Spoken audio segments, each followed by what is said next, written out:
Should be live any second now. And what I'll do, Saida, is I'm going to, briefly introduce you. Okay. And yeah, so we're currently. Oh, yeah. So we're live on YouTube, and we are also should be live on Facebook. So it's really my incredible pleasure and honor, really to introduce our wonderful, distinguished, very generous guest, Saida Aisha Gray Henry. Aisha Gray Henry is the director of the Fons Vitae Press, a publisher of scholarly and spiritual texts, including translations into English of sacred Islamic writings. Louisville-based world traveler, Gray Henry's uh, collect. Oh, I'm sorry. The wording. I apologize. Is I'm going to say some things. I'm instead of reading from a text. I just realized the text I'm reading is a little disjointed. I'm going to say a few things, from myself. And Saida Aisha, I had the incredible privilege of knowing and meeting a few years ago through some Sufi teachers, and I was always struck by Saida Aisha's genuineness and kindness and lack of airs. This is what it is so important, I feel, in the spiritual path, all too often, not least in the Sufi path, but maybe in spiritual paths as such, people very often get this sort of holier than thou attitude. Saida Aisha is very down to earth, very real, and as part of her mission, and she's a very humble human being, as you all see, which is, as far as I'm concerned, testament to who she is as a person. Saida Aisha has been doing incredible work for a number of years, even previous to Fons Vitae. She was the original founder of the Islamic Text Society, another beautiful publication, whose first text that I understand you ever published was Tim Winter's translation of Ghazali's the portion volume of the Ihya, the Remembrance of Death and the Afterlife. And really another story that, to my mind, really sums up who Saida Aisha is, and there are many stories, and inshallah we'll touch upon those. I don't want to go on and sort of hog the mic, as it were. But Saida Aisha also gave Hamza Yusuf, when he was a little boy, just walked into her bookstore. He was a nobody, just recently converted. She presented him with his first, he wanted to buy this Arabic English dictionary, which was really expensive, and she just gifted it to him. And she no doubt saw something in that boy. And she's and I don't know this for sure, and I want to ask Saida, this is my intuition, again, due to her humility, and very often what happens in the Islamic tradition, but not only, I mean, women as such, very often do, and all the time, do incredible stuff without the appreciation. Saida Aisha, as far as I can intuit, has played a very major role also as far as organizing, not least, none other than Muhammad Ali's funeral, which is a very big deal. So, and I think I'm right in that intuition, because Saida Aisha is a very well-known and important figure in Louisville, Kentucky. So anyway, that's enough for me yammering on, but I think it's important to know who the Saida is. And so thank you so much for joining us, Saida. My honor and pleasure. Oh, no, Well, first, to get the Hamza Yusuf story straight. Yeah. We had a little building on Green Street for the Islamic Text Society. It had a bookstore below and then offices above. I don't actually remember him, but he did. He tells the story. He came up to and he wanted the Lane lexicon, the double volumes. And he actually just, in the end, he said he had no money. So I said, well, what do you have? And he took whatever change he had out of his pocket. And I said, that will do. But since then we've become very close and dear friends. And he's worked with me on this Ghazali Children's Project, which turns out to be what I was born to do, and I've just been listening to his lectures on the Quran and Ghazali. There are 5 or 6 that have just come out, and they're the most amazing talks I've ever heard, on Ghazali, wow, just wow. And so that's that story. And actually, I know everybody who put the Muhammad Ali funeral together. I wasn't actually on the actual team. I know his wife Lani very well and the whole gang, but it was kept pretty secret because the people who were working on it didn't want all of their friends to come to them and say, we want prime seats.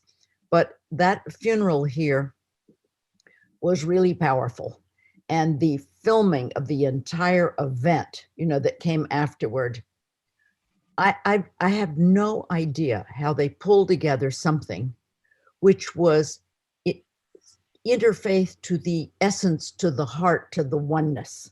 It was just unbelievable. And that Imam Zaid Shaker had been really working with the brother Muhammad Ali, up until the time of his death. And Timothy Giannatti, worked with Lonnie to get this together.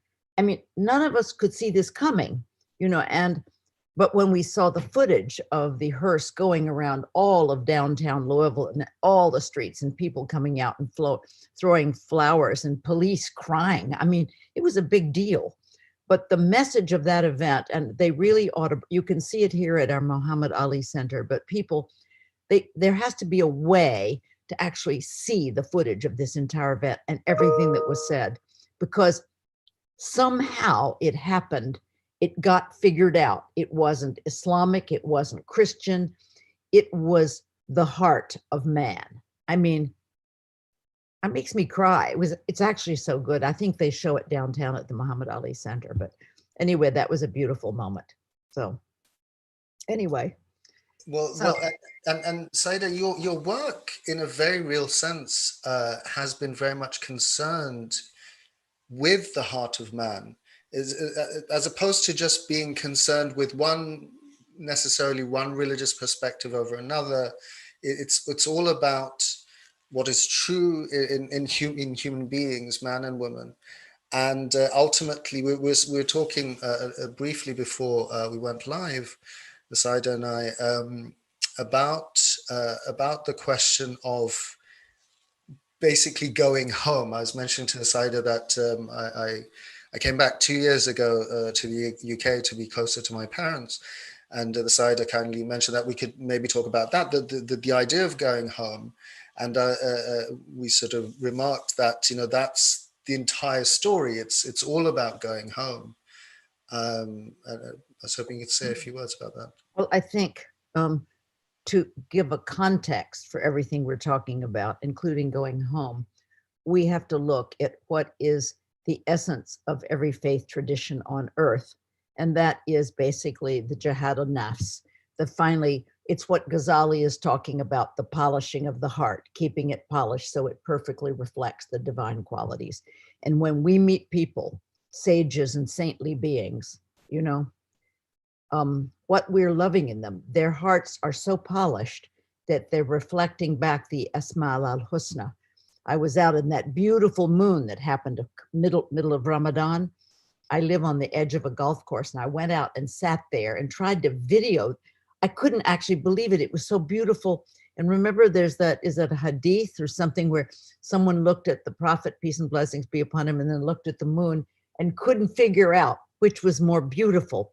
Well, the pictures I took, it had pink concentric circles that you couldn't normally see, but it was so clear you could see the man and the moon. And I had this great revelation from this, is that the sun, of course, like a mountain or like the ocean, are one of the many, many symbols for God, right? And so here is the moon, which is perfectly reflecting it, right?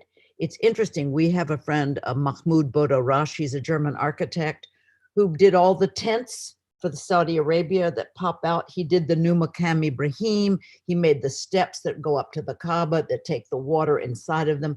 He did all of that.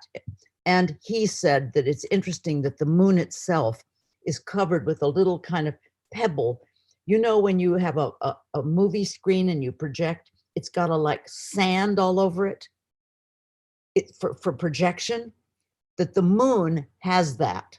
So it was made to reflect. So then looking at the moon and seeing this and seeing that it was perfectly reflected, the divine, the symbol for the divine, I realized that all this thing I'm working on with Ghazali and the polishing the heart is that all we love about people when we meet them is their absence. And to the degree we are absent at every level, that's where the reflections are reflected back. And so when we meet someone, we love them for their patience, for their peace, for their innocence, for their kindness, for their mercy, just the usual stuff we talk about full time. But that's all we like in each other. And yet, we forget and we think we won't be liked unless we sort of brag and have one-upmanship and talk about what we do. And it's really a problem to get rid of that stuff, because it's so inherent in the Western world, your resume, who you are, what you've done. And when anyone spouts off, including me, it's not as though everyone can't see exactly what you're doing, when you brag. But this comes back to the main aim of all the faith traditions has been nothing but the polishing of the heart. It's just being empty, fakr, emptiness of all but his divine presence in your heart, right? And the remembrance of that. And so if that is all that's going on, that's it. That's what all of this is for. Even if you think the Quran speaks of the Junud Arwah, Junud are troops or regiments, Ruh Arwah, Ruh is sort of more, it's not soul or spirit, it's something more than that to me. So that we're told that there are circles of these Ruh, and we are all in them. And then we are born in groups. And in this world, we recognize each other. And we find people who are different from us, garib, strange. And so it's interesting how we're all pulled together into this world. And like you and I are recognizing each other. That's why we're even having this talk. But why would Allah put groups together to do what we're doing, except, to have fun? No, from all our skills and perspectives, to point the way back to him, subhanahu wa ta'ala. So then there are other levels of beings, people who just like watch baseball and drink beer. That's a level of being that something's going on with. And recently we published a wonderful book by a beautiful Turkish woman saint, Cemal Nur Sargut. She lives in Istanbul, and she has been on, imagine, even on television. She's very petite. She has disciples in Berlin and Japan and all over the world. And I met her son in Istanbul once. I just have to tell you the story because it's quite profound, leading up to the book that we published of hers. I was very depressed. I was in Turkey. I go there frequently, and the guides that were dealing with some of my Kentucky friends are all Ataturk based, and they don't believe in anything, and they can take any sacred site and dismantle it. And I hated that. And so I went to a luncheon, my husband and I, with some of the Kinan Rafai group. We had published a book of theirs called Listen. This is a Rumi descendant group. And Neville and I decided we would let them know we were coming to Istanbul so we could meet them. And I thought they were old people like us, because, the emails, you had emailed somebody, you get an image, you come with some idea what they're like. Well, of course, they were all like 40 years old wearing leather jackets. They were all hip kids. So I complained about the situation with the guides. And they said, but on the other hand, Karim Guch, his mother is a living woman saint, and she's on television, which would be fine, right? Good. And so I said, well, has she ever written anything? And they said, oh, yes, she's published zillions of books. And I said, well, we're short in Fons Vitae of our section on women's spirituality and women writers. So if there's anything you could send us in translation. Well, when the book finally came, it was like the English wasn't that good, and I couldn't really read it. So I called up Omid Safi. You know who Omid Safi is? He was at Chapel Hill then. He hadn't yet gone to Duke. And I said to Omid, there's this manuscript I've gotten by someone good called Cemal Nur Sargut. And he said, oh, she's my spiritual master. What? So yes. So he said, and she's coming to Chapel Hill this weekend to speak. So I thought, oh, well, I better go. So I went over and she came out and she's very petite, my age, a vegan also. And she started to speak. Some of it I was hard to understand, but that wasn't what I saw. There was nobody there.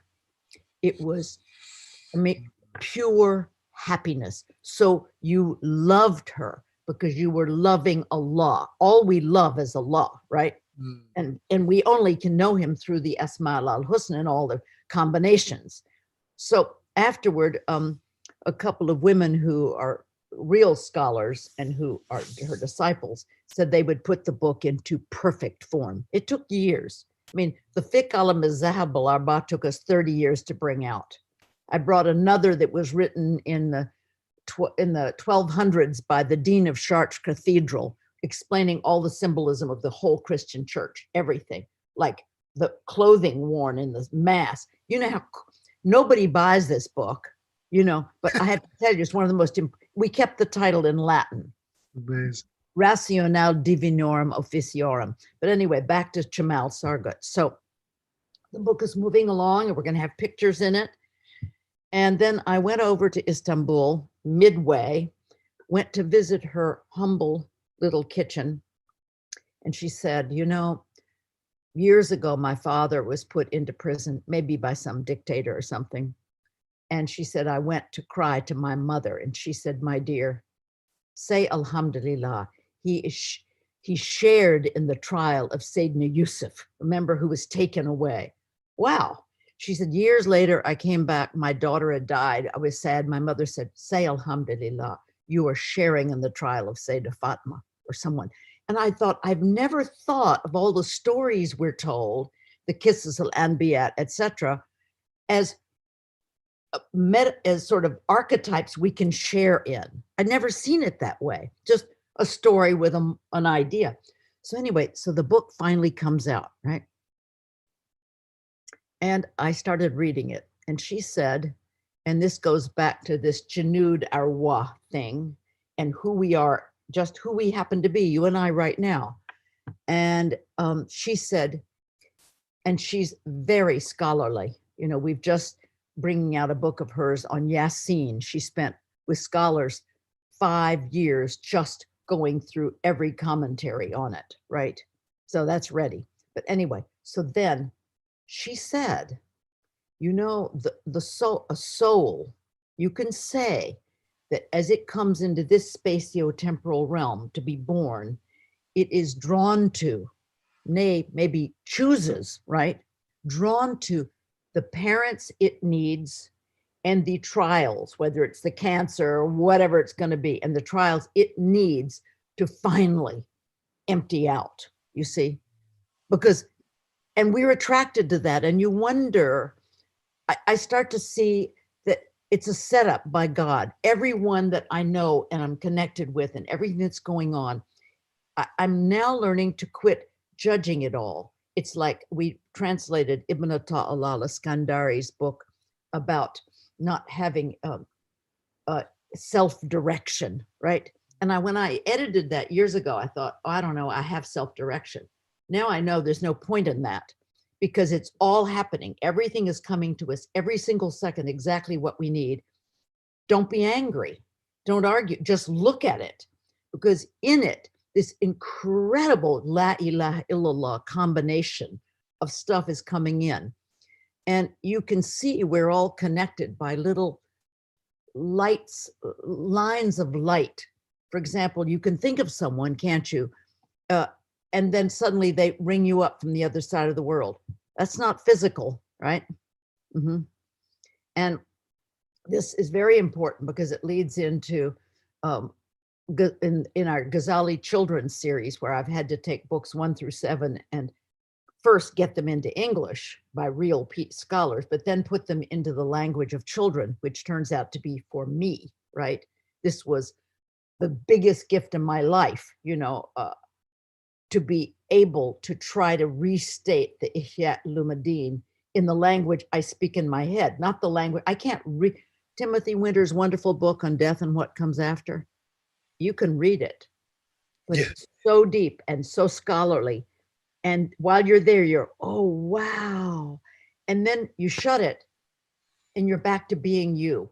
Mm. Ah, started to do this, notice that this is going on with all the books I've been publishing. I thought if I publish enough, all of this during my life, I'd like absorb it. Not necessarily, and that's what's scary as you move along in the years, when you can see the years are whipping by and you're still you, meaning your bragging is still there, your impatience is still there, and all of that. So Ghazali says that if you have a good thought, act on it immediately, because just after that, the waswisu come in. Oh, we'll do it later, do it tomorrow, right? And so I had this thought one day to call Gay Eaton in England, Of and course. he was quite not well. And the thought was, call him, right? And I thought, oh well, it's 5 hours ahead. I'll do it tomorrow, right? It's too late. Next day, I thought about it, and it was the middle of the day. And I thought, well, we might have too long. I don't have time. Next day, I did call, and he had just died. Okay, so what's going on with the good thoughts, which Ghazali say are angelic, is that this isn't part of my reasonable everyday brain. This is the real reality that holds us all together, and so it's all going on. So when you and I came home to take care of our parents, I'd lived away really 31 years. I graduated from high school in 61. I was in New York till 68 or 69. I studied at Sarah Lawrence, World Religions and Art History and Mythology with Joseph Campbell, who was my Don. Huge impact, right? Oh, you studied with Joseph Campbell. That's I sat with him twice a week. Yeah. Oh, wow. That's incredible. Oh. Yeah. Well, he said it, there it is. The divine principles clothed according to age and time and different clothing, so there it is. And so anyway, 10 years of that. And then of course, we were all looking for God, right? Of course. I mean, I majored in all this stuff. I majored in the Vedanta and Hinduism because I had never heard of metaphysics or understood it, having grown up a Protestant. So there it all was. And then we opened a film studio in New York, and we did all the films with, Timothy Leary and everybody, and the Buddha Show and Allen Ginsberg and Dick Alpert and the whole gang in New York. And it was fun, but then it got out of control. But there was good information in there, Well, the intention was good. I think this is of course. very No. Sorry to interrupt, but to that point, I'm not going to talk just very quickly. Yeah. All too often, these sort of intellectual types and the holier than thou types like to poo-poo and criticize the so-called New Agers as being complete nonsense. But it can't be complete nonsense if they're speaking, like it's clearly resonating with people on some level, right? No, we were really trying Yeah. to experience the divine. And we had in our meditation room a picture of Sri Ramana Maharshi, the only living Buddha of the 20th century. I mean, unbelievable, and I've been to India, to Arunachala, where he was. I mean, these people they made it, because they were nobody, you see? And so then the next 10 years, I mean, I read Ghazali in New York City. I read his Munkath Min Dalal, his Deliverance from Error, his autobiography. And when I read his line in it, I'm on a crumbling bank, up and away, if not now, when? I started crying because, my dear, you and I are on that crumbling bank right this second. And why do we delay being who we really are? In one sense, life is so quick, we're all already dead. So why don't we just be the saint that we actually are, the fitra? What are we waiting for? I mean, but we do. And it's this incredible strength of the nafs, that like always whispering, and it's very hard. I mean, this is the toughest thing we've got to do, and it's the only thing to do. There's not, everything else is just money or something, or entertainment. I don't know. But anyway, so then read that, and my hair stood on end. And that was the beginning. And I was like 23 years old. Now I'm 79. And Ghazali, that was part of my destiny, reading that. And then I was married to Fyodor Gouvener, the Venezuelan film director, and so on. And we finally we were given scholarships at Al Azhar to study, and we sailed over to Morocco, and we drove in a Citroën all the way to Cairo. We lived with the Bedouins on their way to Timbuktu in southern Morocco, Gardaya in Algeria. We lived in Libya during King Idris's reign, in Beida, where my daughter Hajar was born. And we reached Egypt in then the spring of '68 and had 10 incredible years in Egypt. And, with Sheikh Abdul Halim Mahmoud, Sheikh Saleh Ajafri, Sheikh Hafiz Tijani, and I'm bringing out right now, one volume is out, a 3-volume work on 3 20th century illuminated beings of Cairo, because with the pictures, we finished the one of Sheikh Saleh Ajafri, unbelievable, the real thing, just there. And Sheikh Abdul Halim Mahmoud, Allah Yarhamu, that work is coming. It's a translation of his book, Hazahi Hayati, Alhamdulillah, this was my life. And then one more on Sheikh Hafiz Tijani, being done by an Italian Muslim, Abdusamid Urizi from Trieste. So anyway, so there we are in Cairo with people our own age group, from Japan, from England, from France, kids like us who finally were looking for an inner practice. Cairo in '68 must have been amazing from some of the things you just said, and I can imagine. I mean, Martin Lings was there at the time as well, was he? No, we didn't meet him until '76 during the World of Islam Festival. My husband met him in Jeddah. He was there working on it. And then we moved to England in '79 after 10 years of Cairo and filmmaking, and our son was born there. And then we moved to Cambridge and opened up the Islamic Text Society, 79, 80, you see. Yeah. And then 10 years, this is all the coming home story. So then from 79, 80 till 1990, that was building up, bringing the Islamic Text Society up from just 1 or 2 ideas. It's like building a jumbo jet. It's really to get people to help support it. It's exhausting, really. But look, we wanted at that time, Islamic publishing, the books just looked horrible. They were embarrassing. Embarrassing. And they still often are.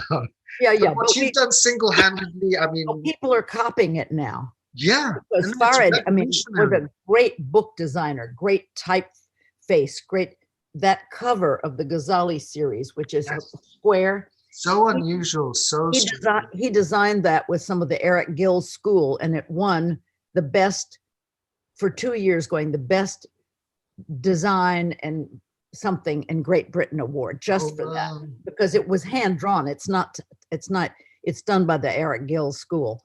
So anyway, I stayed in England. I did an MA in somewhere. I did an MA in curriculum development, education, did a video on Islam for schools, blah, blah. And then started a doctorate of divinity at Canterbury. I'm interested in symbolism. I'm working on the cherubim, the symbolism of the cherubim in 4,000 years of sacred art. I like that stuff. Okay, so then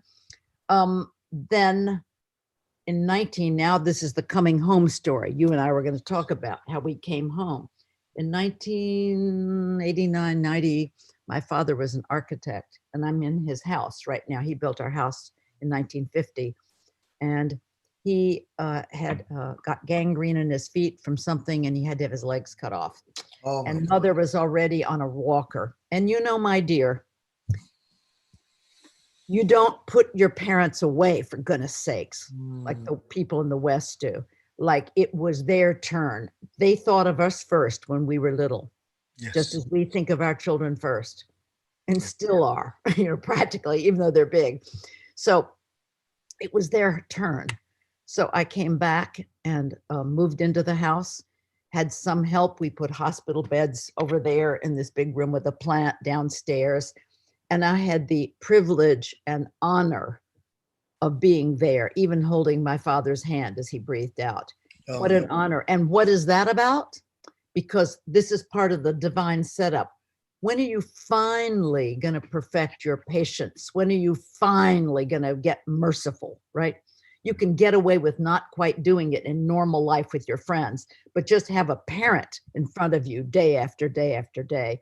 So I think that's part of God's plan, is that traditionally Sometimes a we grumpy were old home. kid to the parents. Yeah, yeah. So no, it's just part of the cleaning, polishing the heart plan, is that we come home and deal with our parents. But you know that story, it's a story. The father says to the son, go out and get that old carpet out of the garage. We're going to wrap up grandfather because he's gotten old and tired. And then the son comes back with half the carpet. And the father says, what's that? Half for grandfather and the other half for you when you get old and tiresome. So you came home too. So you're home now caring for your parents now? Yeah, so I live very close by to my parents. Yeah, my father, both my parents, but in particular my father, well, actually my mother as well. Um, yeah, I've been looking after them, and it's difficult because, my father's a very, very complicated, hot-headed, highly accomplished in the worldly sense, very, very, accomplished businessman who, self-made, has a lot of trauma from his childhood.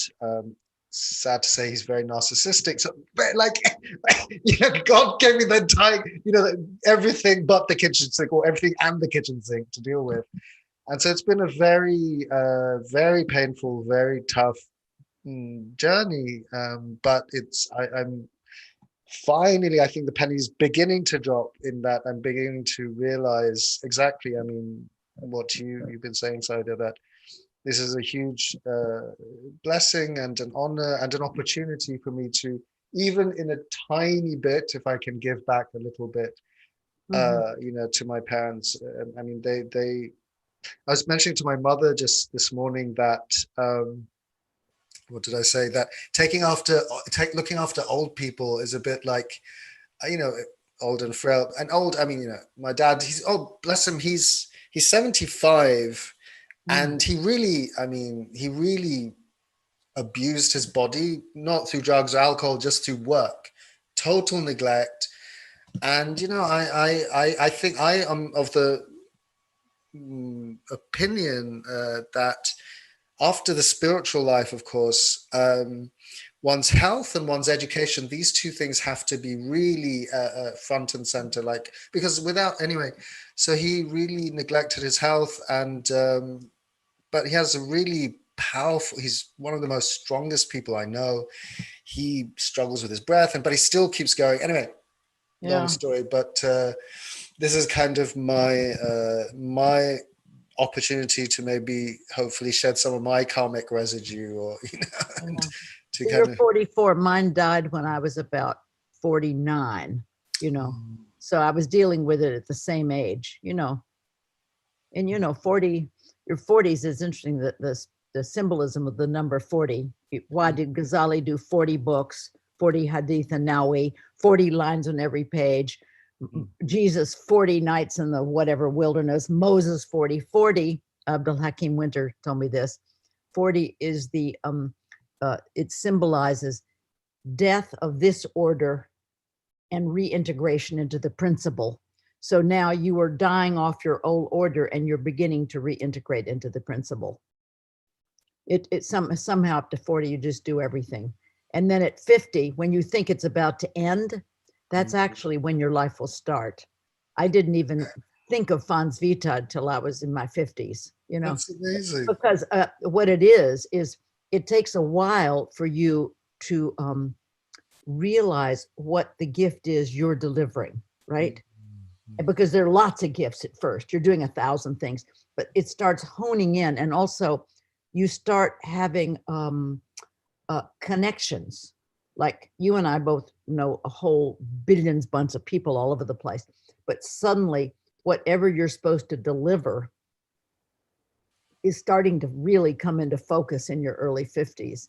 And then you set to work, clearly, and hard work, to do that. So it's all, as you said, there's no age. I mean, we're not old. I mean, I think I've heard, I think Hamza Yusuf might have told me this, that there may be some hadith about this, that your your essential essence, you, is like at 33, you're in a prime, and your body will continue to go on out, but you will never feel old. I don't know that I'm 79. I don't know how you feel that. You're fine. And then people start treating you like you're old when you forget somebody's name, but that doesn't matter. Well, say that, the idea, I mean, the kind of often enough used all too often sort of trope that age is but a number and things like that. I mean, I think that's very true. And also, I know a lot of people in their 30s are really old. I know a lot of people in their 70s, like you said, who you are vibrant with energy. You're not old. You're very young, because to my mind, I think if we cultivate our soul, if we do to the best of our ability, and it's always going to be, we're always going to be trying, but if we do to the best of our ability what we can as far as giving back and serving and doing sort of life-giving, life-generating work, I mean, how can we age, right? I mean, because we're tapping into something that's eternal, timeless, right, always renewing. But if and people who, I'm sorry to go on, but something I've noticed very quickly, I'll mention that usually people in their 20s, they're still idealistic and they're hopeful, and they have a sort of all these sort of labels, right? Idealistic, hopeful, romantic, which is how we're supposed to be. We're supposed to have great ideals, we're supposed to be hopeful and things like that. But all too often people hit their 30s and the sort of worldly sort of claws dig into them. I have to pay my mortgage or rent and children, and people they what does Allah say in the Quran, that they've sold the afterlife for a paltry sum. Like, people sell out, and I understand the world is complex, but why sell out on your dreams, man? Like, I mean, like, it's not easy. It's very hard to be true to one's life's purpose.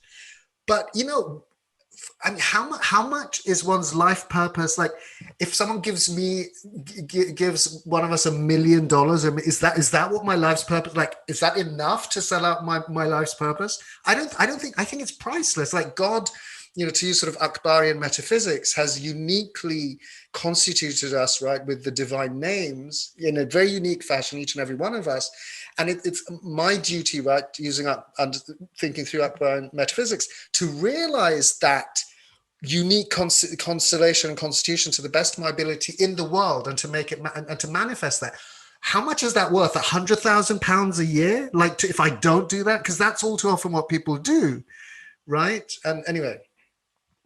Yeah, they've inverted it. It's like Martin Lings, in his book Symbol and Archetype, wrote a chapter on the 7 deadly sins. And let's take, for example, gluttony. It's easy to really be into food, or greed, but let's just take gluttony. He said, in that, we are looking for infinite pleasure in food, but there's a point, since it's temporal, where you can't eat another piece of chocolate cake, literally, But he said that tendency in the human was really intended not to go down to matter, but to go up, seeking infinite pleasure in his divine countenance, in that presence, in that emptiness. But we invert these things. So maybe people looking for the whole world, they're just mistaking it. They're really looking for the whole thing, and they see it as matter instead. Yes. Something which has been really helpful to me, when we opened this conversation, you were being very appreciative of me. I mean, saying nice things. And well, true. And well, okay, but I'm going to tell you something, and this has saved my life. Be prepared to have your whole life changed right this second. Okay, this is from God.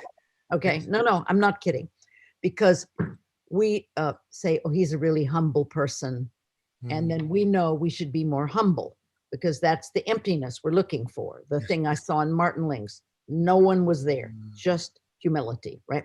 And we love it. We meet people and we love them for it. But if I were to tell you or me Be humble right now. How would we do it?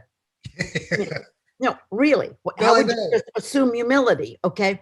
Well, this is what Ghazali did that made me understand it, that has helped me. Like it's okay.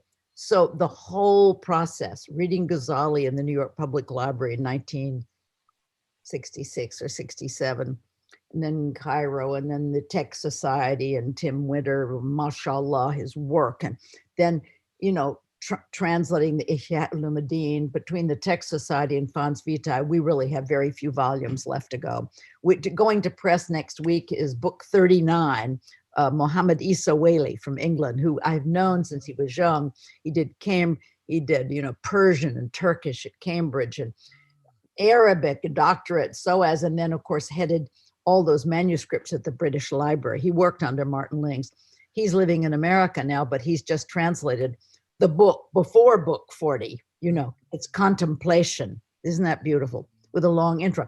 Anyway, so why I've been tangled up in the Ghazali, and then the realization I'm not getting anywhere. This is just about 10 years ago. And then Hamza Yusuf calling and saying, oh my God, my kids are going to an Islamic school. It's not working out, right? Kids today, in order to give, they deserve to know the whole internal spiritual truth. And people they're not getting it. And so he said, why don't we do Ghazali for children? And of course, people laughed. But of course, it was the idea which has saved my life. And you know, starting out with the Book of Knowledge, it took a long, the Kitab al-Ilm, which is the first of the 40, contains, just as the Fatiha is said to contain the Quran, the Book of Knowledge is said to contain the 40 books, in essence.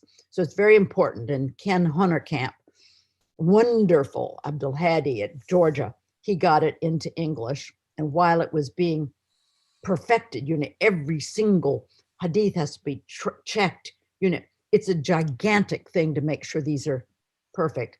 So I would sit with the manuscript printed out and circle every key idea of each book and think, how can I say this for children? All right. And I was able to say the first 4 chapters that Ghazali wrote for scholars. I'll pretend you're 5 years old. Okay. I'm going to say the whole thing in 3 or 4 minutes to you in 5-year-old's language. Here we go. Okay. And this was for my granddaughter, Layla. I'll never forget, she was sitting in Cairo with her crayons. She's 5 years old at the table. And I said, Layla, did you know there are 2 kinds of learning? She looks up. I said, yeah, you know, there's the practical learning, everything you learn. And then there's the special, the real, the very special learning. And then they, oh, what's that? Right? Oh, that's how to polish your heart. What? Oh, you didn't know you have 2 hearts? You know, you have the physical one that beats the blood and your fingers get cut and bleed. And then you have the real heart. Because when I'm talking to you right now, talking to you, I'm not talking to your nose or ears or corpuscles, or I'm talking to your heart, right? And the heart is, as Abdul Hakim Winter points out, that is the intersection between time and eternity. The Quran was revealed on the heart of the Prophet, peace and blessings be upon him. The heart, as we started out talking, it's the whole thing in every tradition, the whole thing. So then she looks up. Oh, I have 2 hearts. All right. I said, yeah. And she said, polish. How does it get dirty? Oh, you know, if you don't mind, mommy, if you keep in a mood and don't share, whatever it is. For us, it would be a whole other package of things, right? And she said, yeah, but why would you have to polish that off? Oh, you didn't know there are 2 worlds. This one we're in is very brief. And the next one, the next realm is forever. And that is where there is infinite contentment, you know, final satisfaction, you know. And so she got up and she went into the living room and her father was playing the harpsichord. And she said, what's that? He said, oh, I'm playing Bach. He died 250 years ago, whatever it was. And she put her fists on her hips and she said, Dad, he's not dead. He's in the next world. And she said that confidently because she heard that and the FITRA recognized it. We have to get the kids into knowing everything that's going on, and then they have to realize that there's little way to polish the heart. All the problems that come to you, all the difficulties, your mother, your father right now, you know, I can't tell you people that I have problems with that are late and I can't stand it. All of these things are perfectly tailor-made to exactly what we need to finally empty out. It's just, it's unbelievable, right? And working with these children's stories, all right, I'll tell you the one that saved me, the humility story. All right, so a couple of years back, 3 years, I did the book of Zakat. You know, I studied Zakat at Azhar, you know, mudda of grain, all the old language, the whole deal, 2.5%. So I thought this is going to be pretty dreary, right? Whoa, are you kidding? It was life-changing. So what I'll do is tell you the children's story so that it'll be really easy for you, okay? So the children in this series of stories, the children are walking home from school one day in book one, and they realize, I don't know why we really have to pray. And mother is really uptight that I missed them and I rushed through them. And they don't know what to do. And then they find an old forgotten garden, you know, with the little door behind you, the magic secret garden. And it's beautiful inside. And they think, we should come here every day and like talk about these questions. And then they said, but who will answer the questions? And they remember there's an old man who sits in the park every day from the poor side of town named Hajj Abdullah, who has made the pilgrimage and is Abd Allah, right? And he's so empty that, of course, the birds are all over him eating out of his hands because animals aren't afraid of you if you're not there, right? St. Francis of Assisi. So they go to him, he's sitting there covered with squirrels and stuff. and like, you know, and they say, we wondered, you know, if you would come to our garden and answer our questions. He said, well, you know, I couldn't do it from myself, but I will tell you what Imam al-Ghazali says. So that's the setup of the book, you see, where they go to him. Unfortunately, I've just finished the Hajj book and I've had to let him die. But I mean, the children were prepared for death because they realized the whole point in polishing your heart is to have this. So when they get the bad news that he's ending, he actually reminds them, hey, what's the whole deal here, right? So in the book of Zakat, the children are out on the same park on a merry-go-round, and they notice some kids don't have the wherewithal. They don't even have the 5 cents to get on the merry-go-round, and they're looking longingly, and they're a little shabby. And the kids are on their way to the secret garden, and as they come to the door, there's a beggar saying, Lillah, Lillah. So they rush in, and they rush to Hajj Abdullah, who's sitting on a stump, and he's got like a fox in his lap, you know, of course, right? And they rush up to him, and they say, Hajj Abdullah, and this is a question we have all asked ourselves. Why are some people rich and some people poor? And he said, and they said, and there's a man outside saying Lillah. And Hajj Abdullah said, Li means for the sake of God, but it also means it already belongs to God. So take this change. We never disappoint if someone reaches out. And that means if someone just looks sad or is left out, they're reaching out. So then the children come back having given the change, and they sit down, and he says to them, dears, and here we go. He said, actually, we can ask ourselves this, you and I right now. Did we give ourselves anything? Did we give ourselves our skills, our strengths, our intelligence, our parents, our place in? We didn't give ourselves anything. We can't take credit for anything. But then Ghazali says, well, Hajj Abdullah says to them, actually, do you know something? Everything you have is just on loan. It's just a trust. That's all it is. It's just on loan to you. And so, in other words, you can't take what you do in your work, the help you do. You didn't give yourself the skills or the connections or the audience. It's just all Akbarian taking place by itself. So how can we take credit, you know, for what we had nothing to do with? And then he said, oh, and by the way, before I tell you, of course, Ghazali's stories, his stories are insane. And you can see where Rumi grabbed them, all these great tales. As you're reading all these other books, you see, oh, they all got it from Ghazali because they all read each other. Well, before I go on to this story, I teach a class of little children all over the world on Sunday mornings together, and their parents, they're from age 8 to 80. And we're not reading the Ghazali anymore. We're all being honest. Honestly, and the parents too. I'm trying to do this. I'm having trouble. Yes, I saw that person left out and I didn't go up to them, because if we don't actually really make our jihad nafs out loud and discuss it and talk about it, if we don't take on doing this, it's just another book series, right? So one little boy said, when I borrow a book from the library, or when I borrow somebody's Legos, since I borrowed it, it's really easy to give back. Okay, dears, it should be that easy to be generous. Kids are the best. Kids are amazing. But that's a message for you and me, isn't it? Yeah. Let it flow through, because it's not ours. And their sight is so clear, isn't it? So clear. So here are the two stories that Ghazali tells to make the point.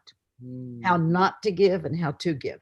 Yeah. Now, how not to give. So one day, the king, Al-Malik, right, comes to a man of some wealth and means and lands and peaches and horses and cattle and all, and says, there's a very poor family in the town, take them food. And he thinks, yeah, but this is my land, right? He doesn't know it's on loan, right? It's mine. I do the work. It's been in my family. So begrudgingly, he takes a platter of food and he goes into the town and he holds it up high. You should see the illustrations in the children's book. I made him really horrible looking. I have a wonderful Pakistani artist who lives in Ontario, and Ithar Abu Sheikha, and she does these incredible illustrations. So he's holding the plate up like this, and the people are then made to feel low. They are reaching up. I mean, how many times do I give down, like to beggars and stuff like that, or people who you come around the corner in the street at a traffic light, they're homeless, and you just, do you really give up or do you give down? Huh? And how do they feel? So of course, that's not the way to give. And the people are also thinking, oh my God, if he comes to town next week, will we have to take care of, poor people sometimes feel beholden to the persons who are giving them. And it's really not them giving. Okay, here's the story of how to give. All right. So the king goes to a young man. I called him Abdul Haq. He was an orphan. The people who raised him taught him finance. And so the king goes to him and says, there's a widow in the town. She needs money to educate her children. So he takes a plate of gold and puts it low down here below her, and he looks up into her face and he says, oh, blessed lady, I beg you to take receive what I bring on behalf of the king, in order that I may fulfill my loan. Not in order for your child to get educated. That's all secondary stuff. That it's all happening in the world. People have to be fed. There has to be charity. But that's one level of it getting done. But the real thing going on is returning what is not even ours. Isn't that unbelievable? Talk about feeling humble, right? We're nobody. No, that really gave me chills. This is the life. This is a lifelong task. Saida, thank you so much. You really remind me time and again of something that we were discussing briefly before we went live, and I think it's a very, very important point, which I'm not being original in saying this, but I believe this in the core of my being, that the state of the world, as it is, which is a complete mess, complete disaster. I mean, at the same time, God's mercy is always present, but we as human beings, of course, have tremendous responsibilities. We're in the shape that we're in, really, as far as I am concerned, as far as many are concerned, because of this sort of hyper masculine mode of doing things, men with their egos, men claiming that they're this, that, and the other, and depriving others, and the sense of it's basic. There's only so much pie to go around. No, there's a lot to go around. If only I don't want to. If I am happier with less, and give, and I really feel in the core of my being that in order for us to get to where we're going, and ultimately, if we're to survive the current sort of downturn that continues, we need an incredible. Women are meant to play a huge role in this, and as men, as a man, I see it as part of my duty, to the best of my ability, to facilitate and to highlight the incredible women teachers and scholars and luminaries in our communities. And very, all too often, women in their humility will downplay who they are. But again, it's our job as men to kind of step aside and say, look, can we learn from you? And this also, I believe, fundamentally, sticking with the Islamic tradition for now, this is not out of sync with the Islamic ethos. So I was hoping you could speak a little bit. No, you're right. But sometimes I have to say, I think men have a hard time too. I'd hate to have been born and have to have the responsibility and the work and all that. Must be really scary. It'd be easier to be home and raise children. But frankly, we're all in together. And it did strike me once, in Medina, how they make the women go to visit the Prophet at some horrible hour, like 5 a.m, and then never the rest of the day. And when I used to go there, I could sit in the Rauda all day long in the 70s, just sit in the Rauda. We're not allowed in anymore. And my first thought was, when I saw that, is, we are your mothers. Why in the world would the mothers of men be treated we should be all in this together. But, men, of course, traditionally have also defended the tribe. I've just seen the whole series of Ertugrul, the 450 episodes, the Turkish set in the yurts in the 1200s with Ibn Arabi, 450 episodes. It was great, but of course the men are the defenders of the tribe and they're warriors. There's nothing wrong with that. Sure. But there's a point also at which peacemaking might be a better thing. And I'll give you an example. We did a little booklet years ago called Understanding Islam and the Muslims. It was done originally for the Saudis, for some huge exhibit they had this in Washington, D.C. This is about 1989. And then we enlarged it 2 more sections. It's questions and answers and great pictures. And there's a section called The Family. I didn't want to do women in Islam. I'm sick of the subject. I'm sick of everything being reduced to clothing and stuff like this. It's just like, I don't even want to talk about it. The poor women of Islam, yuck. Women are great. Women are fine, But anyway, what struck me was I went to the 5 stands. I went to Kyrgyzstan, Kazakhstan, Tajikistan, Turkmenistan. I said Kazakhstan, right? Kyrgyzstan, Uzbekistan, right? Oh, yes. When we were in Kyrgyzstan, right, which is my favorite country, and I have a yurt right in view of this window, total interior in Suzani's to go in. It's my little halwa, right? So we come into this town, and usually those equestrian horses are like men astride a huge horse in the middle of the plaza, right? Everywhere. Yeah.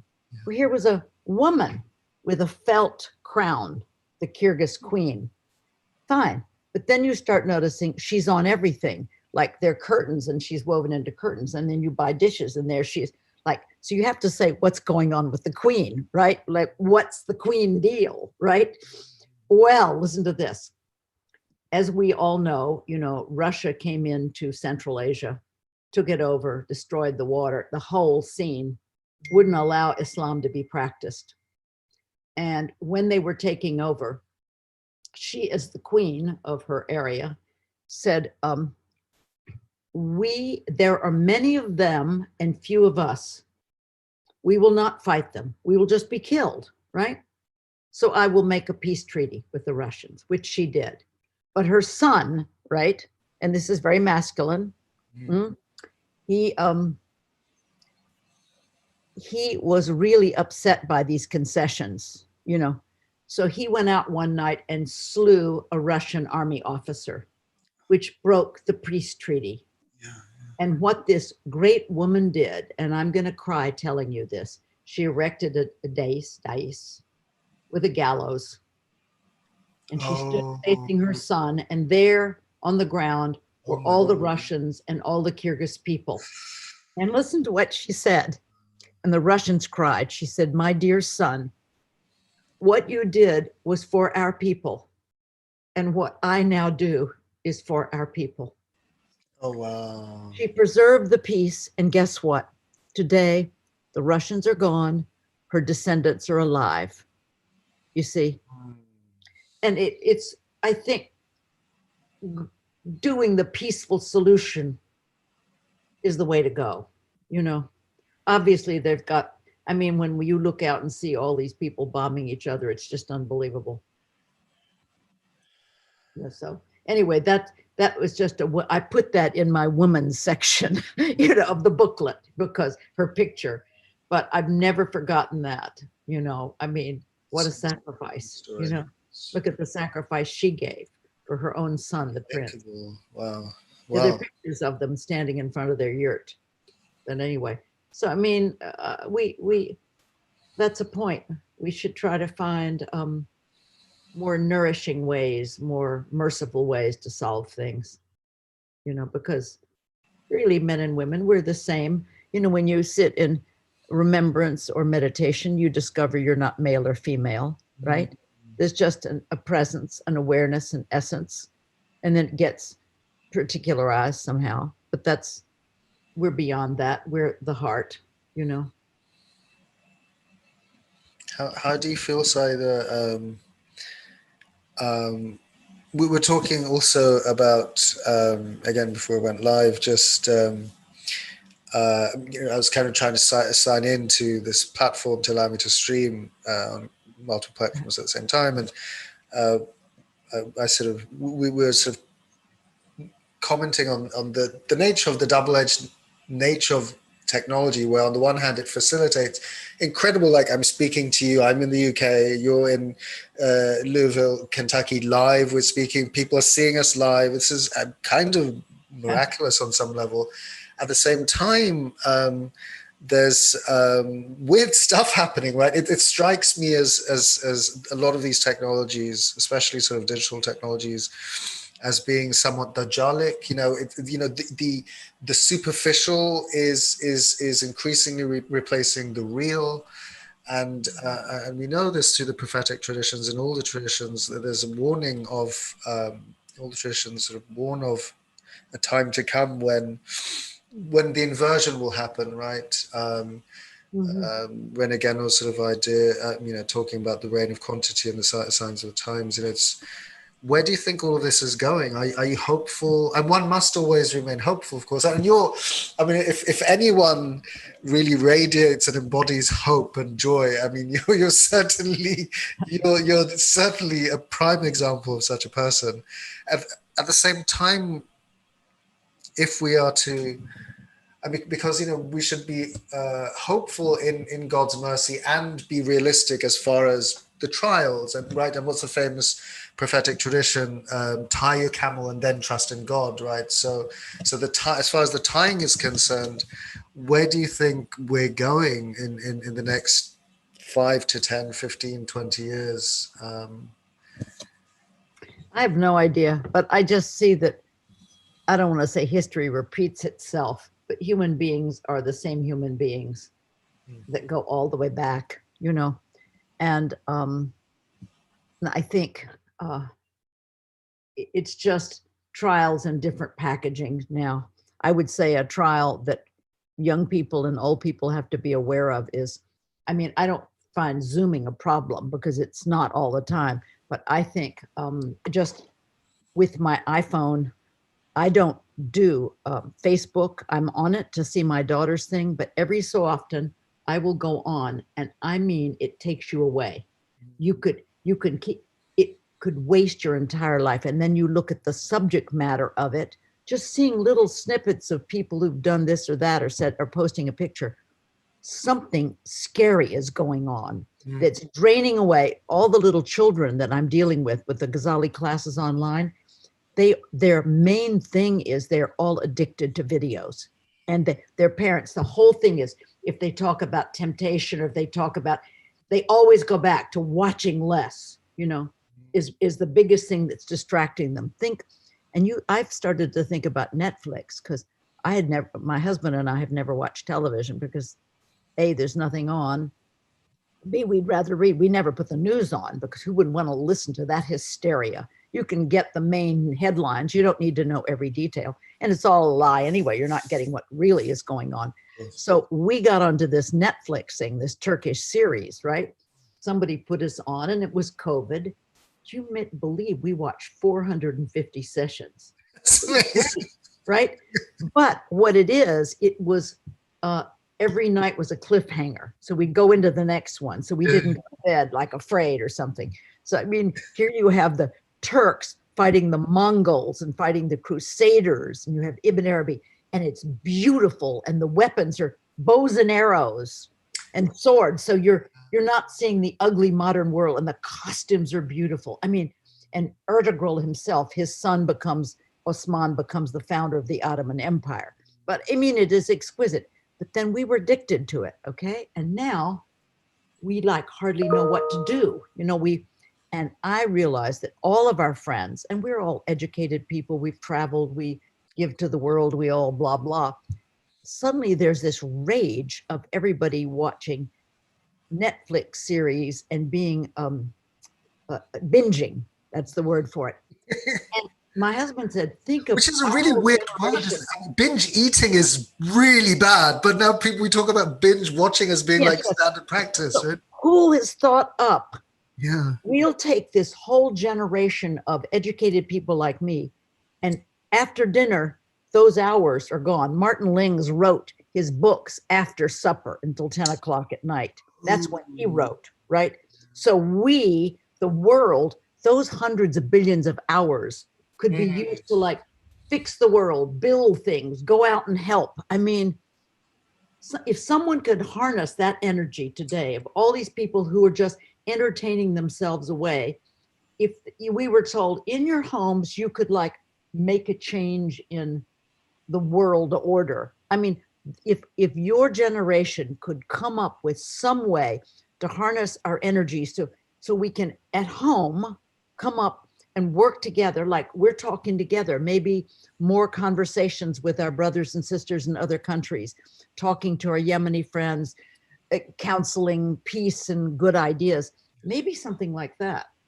Seda, it's very interesting how I really appreciate everything you said, and how you put the idea that if someone could harness all this energy, well, the scary thing, as you know, of course, is it's dissipated. Well, all these companies are gathering. They're gathering all this data. They're literally storing it away, and they have so much data. It's said they don't even know what to do with it, but they do know that it will come in handy for their evil purposes. It's ultimately evil, and this is, I mean, it's energy, right? I mean, they call this the attention economy now, right? It's all about who can grab your attention, and our attention is monetized. It's really weird. It's life energy that is being drained away, and then I don't know. It's weird. I mean, in the good old days, people watch TV and that's the end of it. Now it's even they monitor how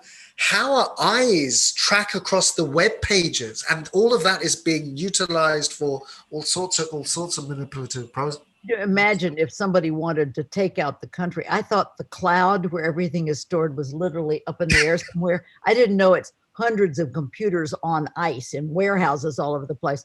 It's physical, right? Yeah, I would just if I were just bomb those, and then it's over because everybody's lost everything on their computers. No, I keep a paper trail, I'm not, every so often things get lost and then you're really in a bind, So, I mean, imagine that happening, that would put us all back to ground, to ourselves with our friends and our family. There'd be no reaching out, no, imagine that. I'm sure there are people who think it. I would like to say something that was very profound for me during the COVID. I finally got around to doing book 7 of the Hajj for children. Not to mention, I've done a couple of Hajjes and a zillion Umrahs, okay? May as well not have. Had no idea what I was doing. Nothing. Wow. Okay, so I'm just going to tell you a couple of ideas just because, Hajj is coming around at some point. You may want to get the children's books and read them yourself.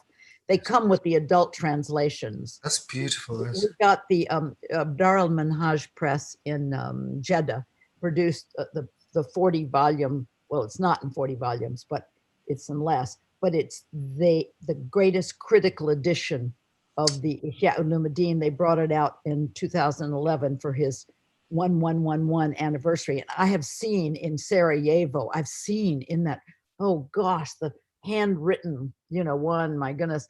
But anyway, so we have been using that one to as the thing we translate from, not some old version, but the latest Arabic critical edition. So anyway, so the Hajj. So during COVID, I realized, boy, I'm not going out anymore. It's amazing how the day get punctuated. Got a meeting, got to go, got to meet, have dinner with. When all that comes to an end, you're suddenly in present time. You were always just in the divine now. Without all this, the sort of, sequence thing goes out. So you realize, but I better get vertical here, otherwise I'm just. So when I decided to work on the dining room table on the Book of Hajj, so it's called the crown of the pillars. All right, crown. Why? Right? You think prayer. So anyway, so it's. I'll just tell you a couple of the amazing ideas from Imam al-Ghazali. He does the outer Hajj, and then does the inner meanings of each of all of the things. Right? I had to. Usually I kept everything in exactly his order for all the books, but this one, since I had a family from the Bay Area, Pakistani, the grandmother, the father, the mother, and 2 of the children going, and they took pictures of themselves and they're great friends and friends of Hamza Yusuf. So they needed at the various points to be able to introduce the inner meaning of everything. All right. So never mind, the preparation for leaving is amazing. But then what you realize, you compare the Hajj, which takes a week or whatever altogether, with our human life. Both are pilgrimages ending in death, journeys, right? The same applies to life, right? Because before you leave on the Hajj, and you take little with you, right? You carry, we should travel lighter in this world. We're all sinking and we don't know who to give our stuff to, and our kids don't want it, and yet we buy more.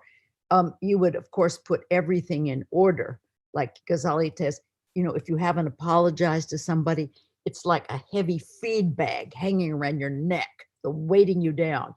Think of all the things that are weighting us down that we haven't put in order, somewhere. The Dalai Lama did a talk at Harvard Medical School in 1989 before he was a big deal. And he said, disease is dis-ease. It's a stress, not a baby who has cancer, but you and me. And he said, and that stress is not, you've lost your job, you're getting a divorce.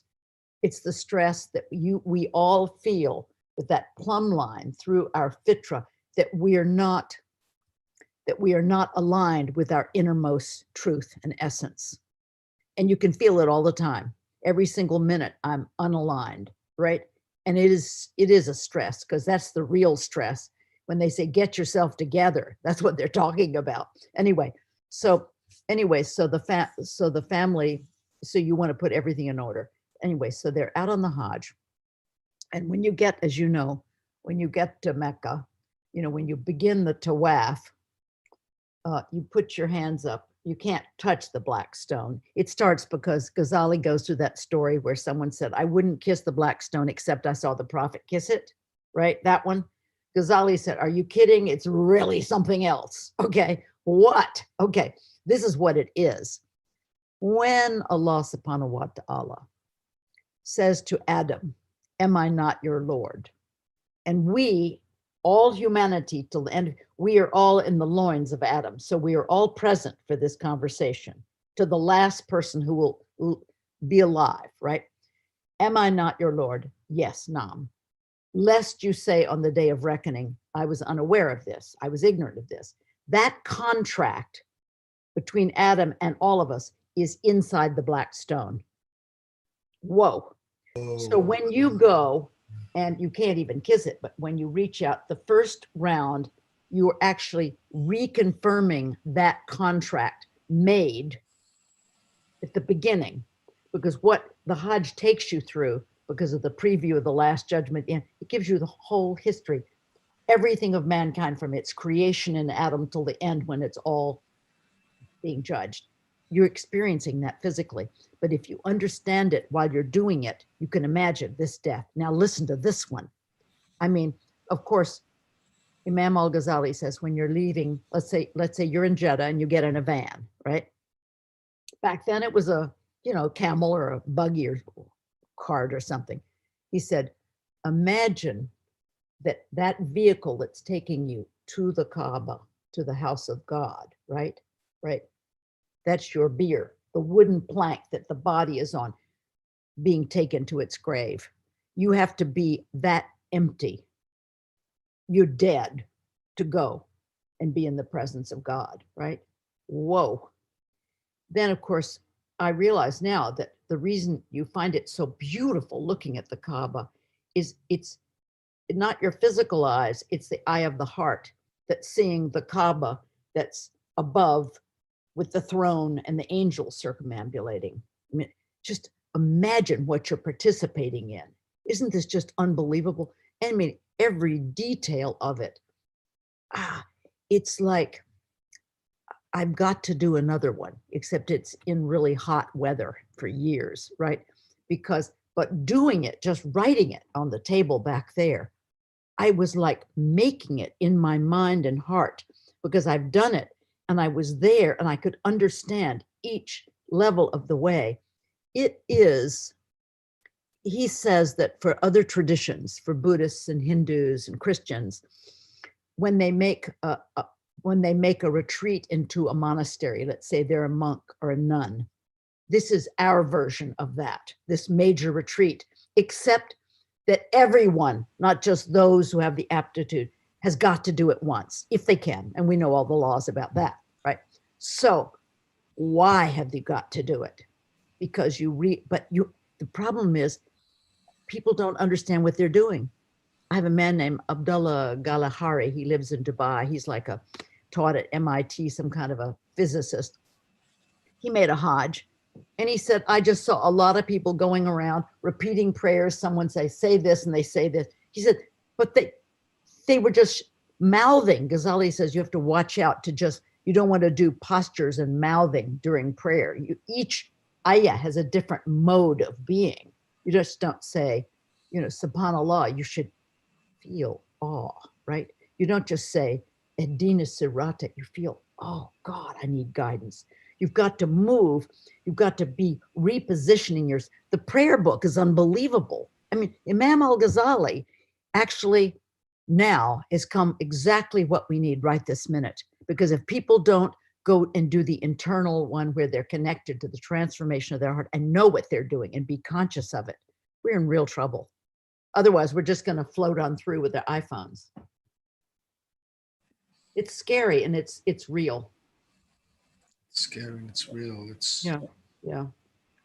Well, Saida, you're just, it's such a true blessing and an honor. I mean, it just occurred to me, it's weird how these things, I mean, I think these things are very carefully thought out. The names, even something we take for granted, the iPhone, right? It's sort of, I mean, the I in the iPhone, and it's about the self, and the iPhone replaces in in Orthodox Christianity, for example, has come to replace the icons, right? The iconography, where the icon is, of course, a means for us. The Quran, in some sense, can be considered an icon insofar as it's through the Quran that we experience the divine. It becomes like a window onto the divine. But then we have the iPhone, and all we see is the sort of the narcissistic self reflected back at us, and it's just people doing selfies to top it off. selfies. It's such a weird culture. It's such a weird culture, and I really love the idea in Orthodox Christianity, which we have in the Sufi tradition, of course, as well. A comparable, similar idea that, sort of in Orthodox Christianity, of course, it's the ideas of becoming like Christ, like taking on the qualities of Christ. In the Sufi tradition, of course, it's taking on the qualities of the divine names, and then at the same time doing away with the incidental qualities that we have accumulated over the thing. It's the same thing, because this actually what Ghazali is the inner Sunnah, because the Sunnah is where shining like the moon. The real Sunnah, if you really did it right, you would be. It's the purification. It's reaching who you have to be. It's reaching the true self, right? So what Ghazali does is he doesn't give the outer movements of the Sunnah. It's the state of being that goes along with each of the outer moments, and the understanding of that. That's what I never knew, right? And the Eastern Church it's really interesting. Every tradition, for the Eastern Church, you have the essence and the energies. That's Allah and the 99 names. And then in the Hindu tradition, you have, the Atma, and then all of those qualities, which are called gods, but they're just divine names, right? And then the Greeks took them over, and they took the Hindu gods and made them into Venus and Mars and all the rest of it. But it's just the 90. And then in the Far East, you have the 10,001 things. In all traditions, you have the essence and the energies. And, if we just opened our eyes and looked. One day I came from the hospital. I had an operation. I was sitting out on the front porch. I couldn't bear to come into the house. It's all square in here, right? But the nature are all, as William Chittick writes so beautifully, is everything we're looking at are different combinations of divine qualities. A tree, verticality, protection, a daisy, sweet. So we're looking at zillions of divine qualities combined in different. But when we say Allah, all of them are contained in that. The entire manifested universe is contained in the divine name, as it would be in any tradition. So I was sitting out front, and I could hear a dog barking down the street, protecting somebody's house. And there was a branch of a tree keeping the sun off of me. And I thought, oh, Allah just barked. Al-Hafiz, the protector, barked. Al-Hafiz shaded me.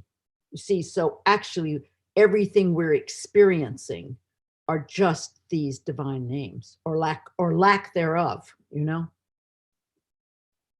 We're in such a sacred universe. It's like what Ibn Arabi says, God is the sender, the thing being sent and the sending, and the thing to whom it is sent. La ilaha illallah. Right. And to your earlier point, one of the points that we started the conversation with, that if we can just kind of empty ourselves of ourselves, then we realize this, it's happening anyway, but it's a case of kind of stepping out of the way, and instead of, but it's so hard, right? Because no, that's why we're given the Sunnah, because you have to pretend to be who you already are until you take on the habit. You see what I mean? Like when I lived in Egypt all those years, I thought, boy, these people are so generous. The peasant will kill his only chicken and happily have you eat every bite of it. Whereas in England, they do a chicken for 30 people and hand you a transparent slice, but with angst, right? The generosity thing. I'm generalizing, of course, but I thought, why are these Egyptians peoples more generous, right? Are they different humans? No, they've been following the prophetic thing so long that it's become second nature. So the point of the imitation of Christ or the following the Sunnah, every tradition has got it, right? That's only to get you in this habit until finally it takes, and then you are that way. So that's what we're supposed to be doing, imitating who we already are, the fitra. How else are you going to do it? Well, I mean, what do you think? So, and I don't want to take up too much of your time, but I could maybe we'll wrap up soon. But I really I want to sort of benefit as much as I can from this incredible opportunity to talk. Being able to speak with you, but and for others to benefit as well. But the sort of you have the new atheists these days, and they have this notion. There's one of these guys. He's kind of famous, for whatever reason, but Sam Harris, and he has this notion that morality. And morality is kind of intimately interconnected with how we what we do in the world, of course, and morality isn't just some pat statement, but he's convinced somehow that morality or morals can be arrived at just through reason. But I mean, reason has got us in this mess in the first place. If we were so reasonable and rational, we reasoned our way out. Yeah. Yes, there are, it's sad, but I have interns and people who come, and this younger generation, the 20s and so on, the way they've been educated. This one girl who's wonderful, she said to me, this stuff you publish, all these spiritual things, I don't buy into this, or certainly any religion. And she said, my grandparents were Catholics and my parents were nothing. And I was raised without a tradition, and I'm into nature, right? But of course, we see what's happening, and like we can imagine that the corporations are going to wreck everything anyway for their own benefit and greed. And so here's this person who's come to type for me. I don't type. I'm from the 60s. We didn't have to type. There was never going to be a computer out there. We were just going to do our term papers and be free, right? So I thought, my God, everything is comes to you for a reason. So I thought, how am I going to give her something, right? So then I realized one thing you can start with these young people who don't believe in anything and find life without meaning and without purpose, and there's zillions of them, right, is to point out their innate goodness. And they can recognize it because if they see somebody being, left out, they feel sorry for that person. If they hear people arguing, they don't like it. So what is it that doesn't like that stuff? There is an innate goodness. Yes. And so the way to help people who don't buy into any spiritual system is you can go back to Joseph Campbell's stuff, The Hero's Journey. Each of us setting off on a journey. And it's like up here at 12 o'clock, everything is going well. And then by 3, things are collapsing. And then you get guides and people trying to offer help. And then you crash, you hit at 6, yeah. And you get a little bit better. And then it starts all over, the new collapse, yeah. Right? Oh, it's a lifelong process, isn't it? Except there's a way out. Go to the center, to the dot in the middle, and be present and just watch it, right? Mm-hmm. That's, you've got to get to that point. It's like, there's a story of the Spanish merchant. And the runner comes to him and says, your ship of worldly goods sunk. And the man goes, Alhamdulillah, and looks down. About a week later, the runner comes and says, big mistake, the boat is landed and your stuff is being unloaded. He goes, Alhamdulillah. And the messenger said, what were you looking down? He said, in both instances, I was trying to make sure my heart didn't move. Oh, wow. And that is Ibn Waqt. And we're trying to get to the point where, Al-Junayd in the 9th century said, a saint is he who has no future and has no past. Therefore, he has no hope and he has no regret, but dwells in the divine concord and radiance of the now. You see, right this minute, you and I are okay, aren't we? We're fine, aren't we?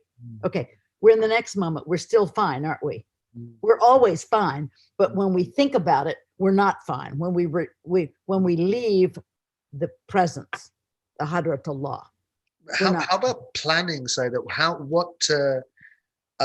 what role, I mean, if we live, this incredible idea, the Ibn al-Waqt, the son of time, always in the sort of present, the eternal present, how do we then, on the practical level, uh, what do we do? Like, that's something that I've always struggled with. Like, does one strike the balance? Well, the camel thing. Tie your camel means you use your human reason. And as Ghazali points out, you have to make a living, you have to eat, and you have to use your human reason to do all of that. But you don't have to buy into it, is the whole package, right? Right. Yeah, and then leave it. Then, yeah. I mean, it's not like, if your child is sick, you don't just say, Allah will take care of it. You know to go and get medicine, right? So and then you leave it up to Allah. But I think I'm only getting to this now, CD. I've been a big hypocrite most of my life. I teach all this stuff, I publish it, but I have never known what to do about it. And only now am I starting to give up and be present, right? After you bang up against yourself long enough and try all the different angles and all the different meditations, and one day, you start to realize what we're talking about now. I'm just ahead of you, like by 30 or 40 years, and I'm just telling you, take a shortcut, right? And just be really nice, be really kind. Yeah. Don't brag, try to stop one thing you can never do, and this is, the Muslims are really in trouble on this one. The backbiting is the worst, right? It is the worst. And when I was doing the backbiting, as Hamza Yusuf says, the human mouth, what it does with the beautiful tongue and mouth that's to be used to praise God, all the things it does with it, never mind the eating and the smoking. But I didn't know whether in the children's book, because Ghazali says there are 10 things you can never do. You can't be angry. You can't argue. Listen to this. You can't blah, blah, right? Well, of course, backbiting, I didn't know, can I put into the children's book that the Quran says it's the same as eating the person's dead flesh? Right. I guess that is the most disgusting image in the Quran I can think of. Right. I mean, hell, I can't even imagine, but this is, so I thought, oh, well, kids can take it, so I'll put it in. Yeah. And I rewrote that chapter 22 times. And then I was going out for dinner that night with a bunch of ladies, and they were backbiting somebody's father, right? And I had a really hilarious story, and I told it. Yeah. And I got in the car, and as I was driving home, I felt nauseous. Oh. I ran in and threw up. No, it's not a metaphor. We're so covered with veils. Wow. I now knew it. And you know what? I can't do it anymore. It stopped. Wow. If I start to do it, I nearly get sick. And you say, and then when we were doing the Kitab Siyam, I did the book of Ghazali. Okay, fasting. Ghazali says, of course, the regular fast, we do it, water, food, the whole thing. But then that's just the fast of but the fast, the inner fast is, your mouth would not say anything for the whole month. You wouldn't listen to anything bad. Your eyes would not just be watching videos. They might actually be looking at nature or reading Quran, or your feet wouldn't take you bad places. So you're also supposed to do that fast. And Ghazali cites the hadith Sahih, where some ladies came to the Prophet, peace and blessings be upon him, and said, we're old and tired and weak and frail. We would like to break our fast today. We can't go on. He said, take this bowl and throw up in it. And to the horror of the onlookers, they threw up flesh and blood. Yes. And then he said, you already broke your fast. Oh, and wow. That's the Sahih hadith. And, I think the one thing that we should all do is never talk, he's a kafir, she's going to hell, they're no good, that sheikh is horrible. Say nothing. All this putting down all the time. And one day a mother called me up, and she said, my little daughter, Lena, I was at a lady's party and she whispered, Mom, are you backbiting? I said, let me speak to Lena. So Lena gets on and she said, well, Auntie, she said, I had never heard of backbiting until we read that chapter in Ghazali's children book. And she said, I'd never heard of it. And I said, isn't that interesting? When I was a little girl, my mother used to say once a week, dear, if you don't have something good to say about someone, don't say anything at all. She should have said it every hour. It is that dangerous, and it is taking us all to the pits, what we say, and therefore, why isn't a huge deal made out of this? It's that scary, it's a real problem. We all talk about all these things and just talk and talk and talk, but then at what point do you just settle down and just say, I'm not going to do it again, it's over. It's a really interesting, there was a great scholar,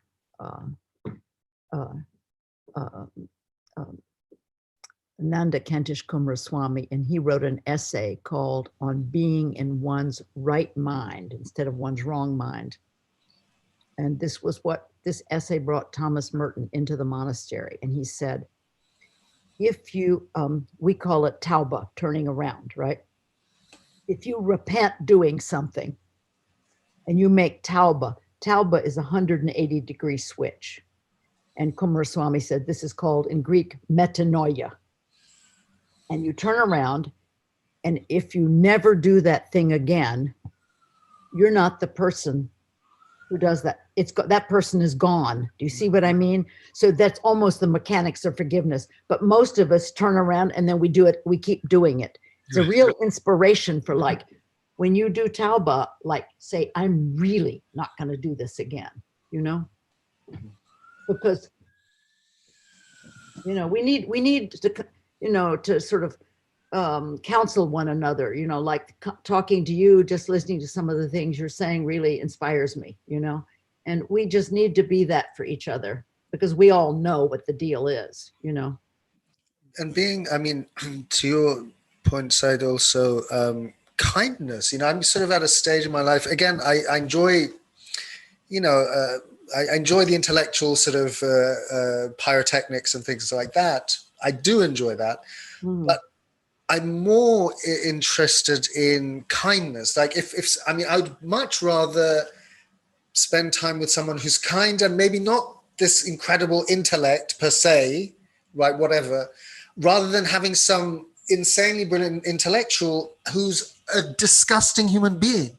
Like one of the reasons why there's too many of those people. One of the reasons why I say that one of the few reasons I actively decided I wasn't going to go down the route of becoming a university professor, which, factually speaking, with a PhD from Columbia, I probably would have been by now. One of the reasons is there's too many of these, people with big kind of egos walking around, and there's no practice. It's all theory. They're discussed. I'm sorry to put it like this. I have huge imperfections, so I don't want to pretend I'm something, but at least I would like to be able to spend time with people who inspire me to do better and to be better, rather than having this kind of nitpicky and, speaking of backbiting, like stabbing people in the back and walking all over, all over each other. And there's too much of this sort of heady stuff going on and ego stuff, and people who like kindness is almost like is almost seen as what would it say? Don't take my what's the saying or the expression? Don't take my kindness as a sign of weakness. And people think now,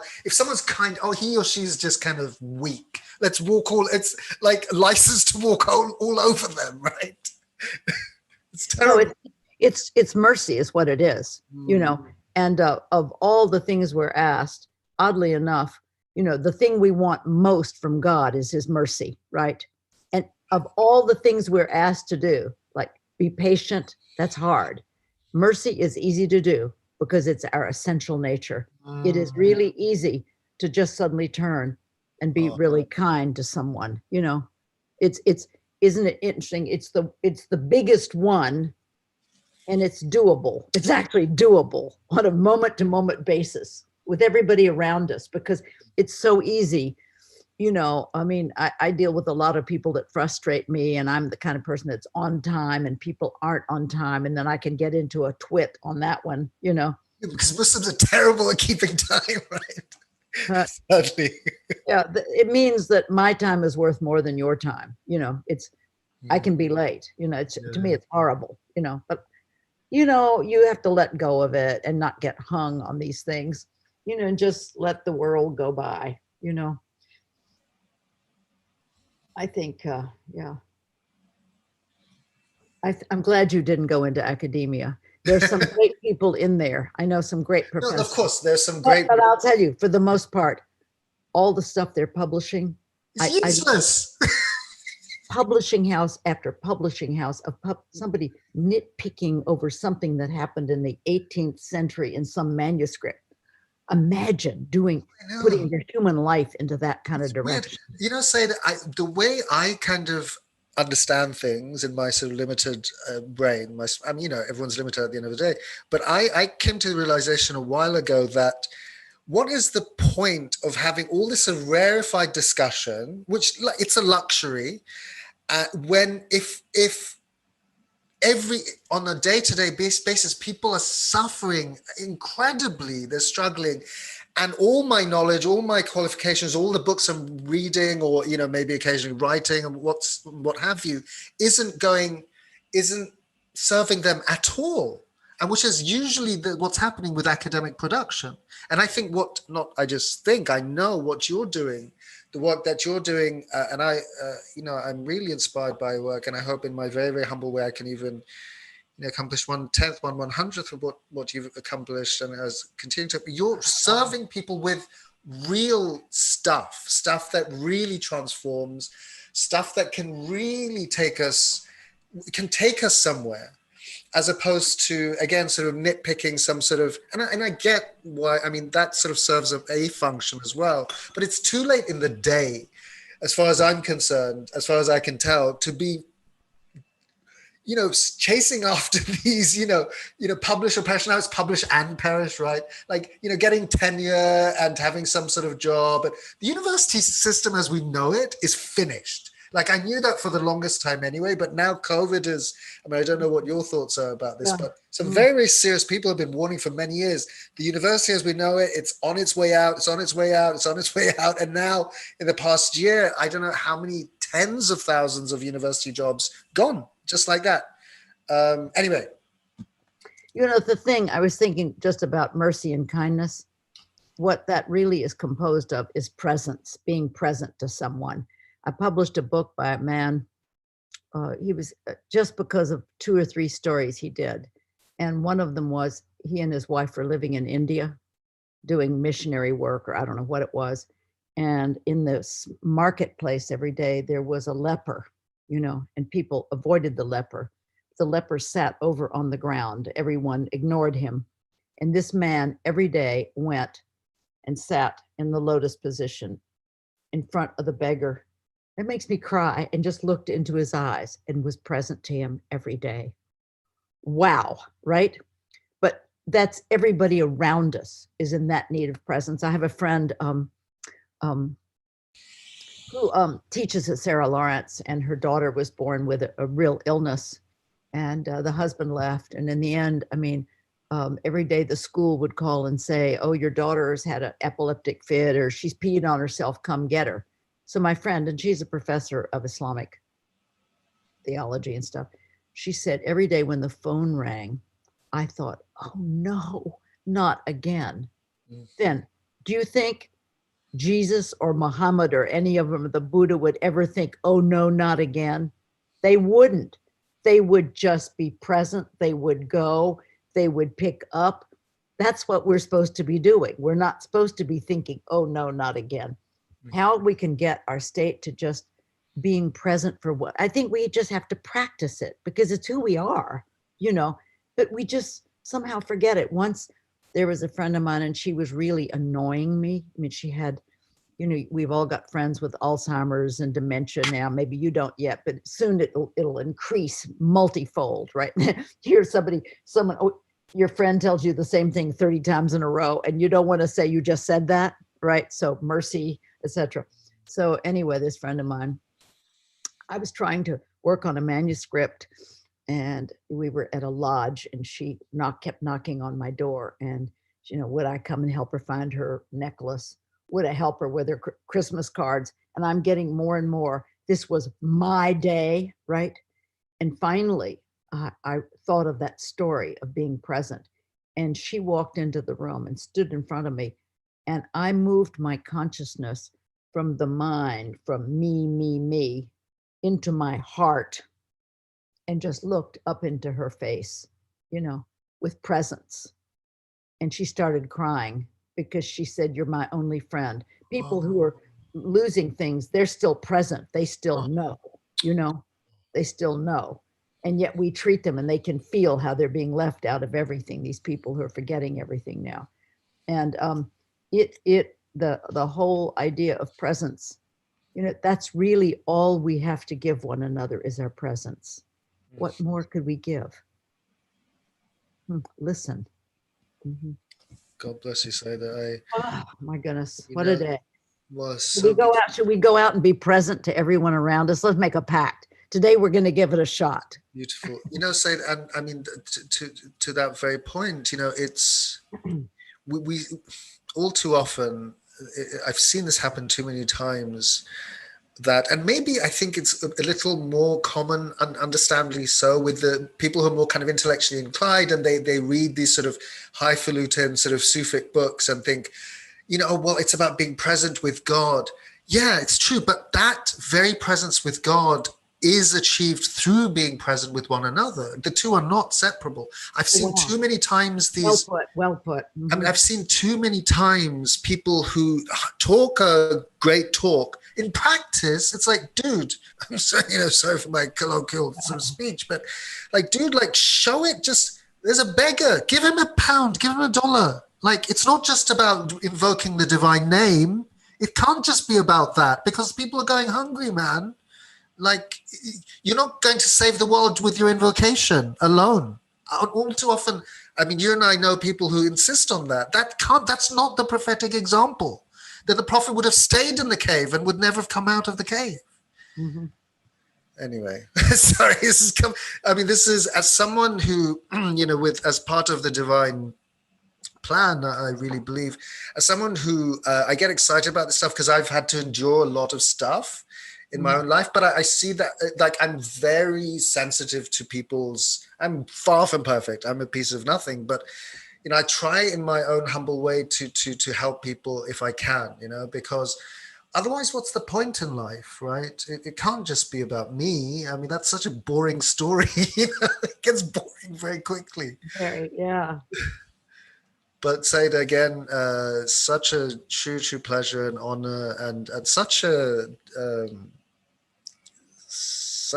spiritually enriching experience, as it always is, speaking to you and reconnecting with you. And may God continue to enrich you and give you continued energy and joy and incredible mercy and grace that you have. And may we all genuinely all benefit from you, and stop turning to I think there are too many personalities. All the celebrity sheikhs, there are too many of them. Like, anyone who becomes a celebrity, I'm sorry, you're a human being, that's going to get to your head at one point. That's how I see it. It's very rare. And we need more people, more women like yourself who exist. We need to create space for people like you more and more. And women, usually in my experience, the ego thing is less of an issue. Too many male celebrities kind of taking up all the time. If it comes from the heart with humility, it's going to change the world. If it comes from a place of performance, too much performance going on. Yeah. So, well, when I come to England next, when we're allowed to come to your country of plague, I come to see my daughter and son-in-law and grandchildren. They live out in Woodstock. We'll get together with our family. Should we do that? That would be amazing. I'd really appreciate that, Saida. God bless you so much. And thank you. Please keep us. How is the COVID going there? We actually in Kentucky don't have to wear our masks anymore. That's incredible. So, we vaccinated our state nearly. So Saida, just Mm. a week or so ago, I forget, relatively recently, the government had announced that from Monday, this coming Monday, the 17th, we're lifting, supposedly lifting all these restrictions. But just yesterday, Oh, they made another announcement that the Indian variant is showing up, and God knows to what extent. So I think, Saida, we have to always be hopeful in God's mercy, but also prepared for the worst. I feel that this is like a new chapter in the human experience or the human experiment, because a lot of yeah. people are experimenting. It's like let's play around. Let's do some. I mean, there are too many people like that around. But God is in charge ultimately, and God's beauty will come It, through no it's matter what. it's it's just a setup from God, the whole Mm, thing. mm, Everything, it's happening, talking to you, things that will happen today. It's all just there for the purification of everything but mm, him. That's all. You know. And if we just watch it all instead of being thrown by things, we mm, go, wow, there's a chance to be merciful. Oh boy, there was me. Uh-oh. mm. It's just a big chance. The whole thing is nothing but a spiritual opportunity to be who we already are.